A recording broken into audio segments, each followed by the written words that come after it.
ইট পাথরের ব্যস্ত শহরেও যদি স্বর্গ খুঁজতে চান তবে একবার চোখ মেলুন বসুন্ধরার সবুজ আঙিনায়। ফুলের সুবাস, গাছের সারি আর নির্মল বাতাসের ছোঁয়া। বসুন্ধরায় এলে মনে হয় স্বর্গ বুঝি নেমেছে ধরায়। নিরাপত্তার চাদরে ঢাকা এক আবাসিক এলাকা বসুন্ধরা। এখানকার বাতাসটাও যেন একটু বেশি স্বস্তিদায়ক। বিশ্বমানের জীবনযাপনের জন্য সবকিছু প্রস্তুত এখানে।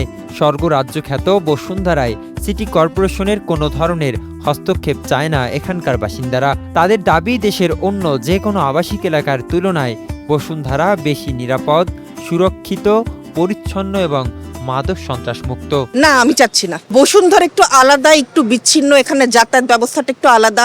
এটাই আমি মনে করি যে আমাদের জন্য এটাই ভালো, আমরা এইভাবে অভ্যস্ত। ডেফিনেটলি বসুন্ধরা আমি প্রথম থেকেই দেখতেছি অনেক সিকিউর একটা প্লেস। আর রেসিডেন্সিয়াল হিসাবে Bashundhara one of the best আর কি, আমি মনে করি যেটা। সিকিউরিটি তো 100% সিকিউরিটি। আমি যেরকম অলওয়েজ দেখি যে এখানে মেয়েরা খুব সিকিউরিটিভাবে রাত 10টা-11টা বাজে খুব ইজিলি মানে সেফলিভাবে হাঁটে, যে এখানে কোনো ধরনের প্রবলেম আমি এ পর্যন্ত 17 বছরে দেখি নাই। একটা সৌন্দর্যপূর্ণ জায়গা, মানে শান্তি শৃঙ্খলা, মানে সব দিক দিয়ে ভদ্র চলাফেরা, ভালো ক্যান্টিন, ভালো রেস্টুরেন্ট, সব মিলাই ভালোই দেখছি। না, এখানকার পরিবেশ, এখানকার সৌন্দর্য অন্যান্য জায়গায় এরকম কম। এখানকার মানে পরিবেশটা আসলে নিরিবিলি। এখন যেরকম আছে আমরা শান্তিভাবে আছি, আমরা এভাবে থাকতে চাই। বসুন্ধরা শুধু নিরাপদ নয়, আধুনিক নাগরিক সুবিধার এক পূর্ণাঙ্গ নগর ব্যবস্থা। বিশ্বমানের হাসপাতাল, শিক্ষা প্রতিষ্ঠান, শপিং মল, স্পোর্টস সিটি, সবুজ কমিউনিটি পার্ক ও নিরবিচ্ছিন্ন নাগরিক সেবায় এটি হয়ে উঠেছে স্বস্তি ও নিরাপত্তার ঠিকানা। সম্প্রতি বসুন্ধরা আবাসিক এলাকা নিয়ে চালানো হচ্ছে অপপ্রচার এবং ভিত্তিহীন সংবাদ। তবে এখানকার বাসিন্দাদের বক্তব্যে উঠে আসে ভিন্ন চিত্র, যা সংবাদের সঙ্গে সাংঘর্ষিক। এটার সঙ্গে বাংলাদেশের আর কোথাও তুলনা করা যায় না। ঠিক আছে, বসুন্ধরা তো বসুন্ধরা বাংলাদেশের একটা ব্র্যান্ড।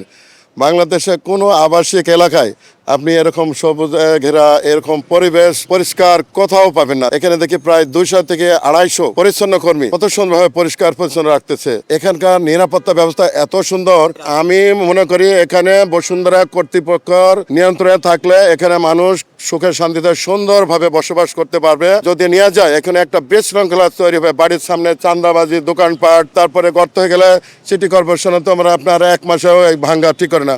এখানে দেখা যাচ্ছে বসুন্ধরা কর্তৃপক্ষ আছে, বসুন্ধরাকে সিটি কর্পোরেশনে হেল্প করা, সহযোগিতা করা উচিত। বসুন্ধরার নিরাপত্তা বিভাগ এখানে অত্যন্ত শক্তিশালী।